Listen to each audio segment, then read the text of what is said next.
अस्सलाम वालेकुम viewers, welcome to इलाज online. I hope you all will be fine. Viewers, आज का हमारा जो टॉपिक है, जिस टॉपिक पे मैं बात करने जा रही हूँ वो है मैदा दुरुस्त इंसान तंदुरुस्त। आज के इस टॉपिक में या इस वीडियो में हम बात करेंगे अपने सबसे बॉडी पार्ट का अहम हिस्सा मैदा यानी कि स्टमक। अगर तो हमारा स्टमक बिल्कुल दुरुस्त है तो समझें कि हमारी ग़िज़ा सही हजम होगी, और अगर हमारा स्टमक डिस्टर्ब है तो इससे ग़िज़ा अगर हजम नहीं होती तो पूरे जिस्म में बीमारी लाहक हो जाती है। व्यूअर्स, इस्लाम में इलाज करवाना सुन्नत है।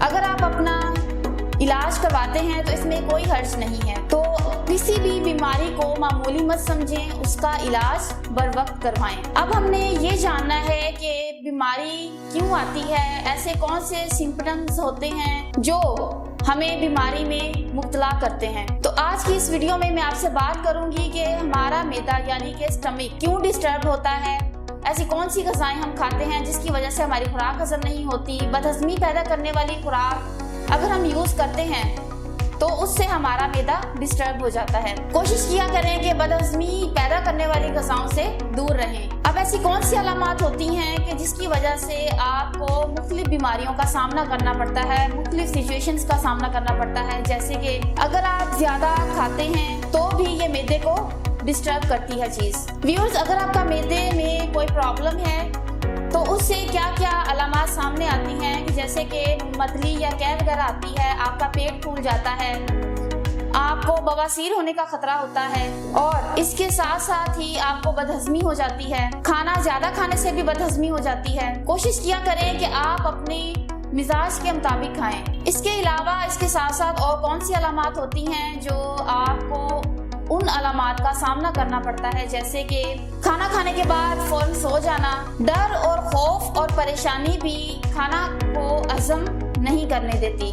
व्यूअर्स, जब आपका मैदा डिस्टर्ब होता है तो उसके साथ साथ कब्ज़ भी हो जाती है, जो अपने साथ बहुत सी बीमारियां लाती है। तो आज हम इस वीडियो में मैं आपके सामने एक ऐसा कोर्स लेकर आई हूँ जिससे आपको आपके तमाम मसाइल का हल मिल जाएगा। आप मैदे की तकलीफ से, दर्द से छुटकारा हासिल कर लेंगे। व्यूअर्स, अब हम बात करते हैं कि मैदे के स्पेशल कोर्स में कौन कौन सी चीजें शामिल हैं। उसमें सबसे पहले आती है स्टोमेको सप्लीमेंट, और इसके साथ साथ उसमें शामिल है माजून, और थर्ड नंबर पे आते हैं ड्रॉप्स। व्यूअर्स, अब मैं आपको बताती चलूं कि इसका तरीका इस्तेमाल क्या है, आपने इन चीजों को कैसे इस्तेमाल करना है। सबसे पहले आती है स्टोमेको सप्लीमेंट। आपने इसको सुबह शाम खाना खाने के आधे घंटे बाद आधा चम्मच ताजे पानी के साथ इस्तेमाल करना है। सेकंड हम बात करते हैं माजून की। इसको आपने रात के खाने के बाद आधे घंटे बाद ताज़ा पानी के साथ इस्तेमाल करनी है। थर्ड नंबर पे आती है ड्रॉप्स। आपने सुबह, दोपहर, शाम खाना खाने से पहले 10-10 कतरे आधा गिलास पानी में डालकर पीने हैं। व्यूअर्स, अगर तो आप अपने मसाइल का हल चाहते हैं तो हमारे इस कोर्स को मंगवाने के लिए हमसे जल्द राब्ता करें, ताकि आप अपने मैदे के मसाइल से जान छुड़वा सकें। तो इसके साथ ही मुझे और मेरी इलाज ऑनलाइन की पूरी टीम को दीजिए इजाज़त। दुआओं में याद रखिएगा। अल्लाह हाफिज।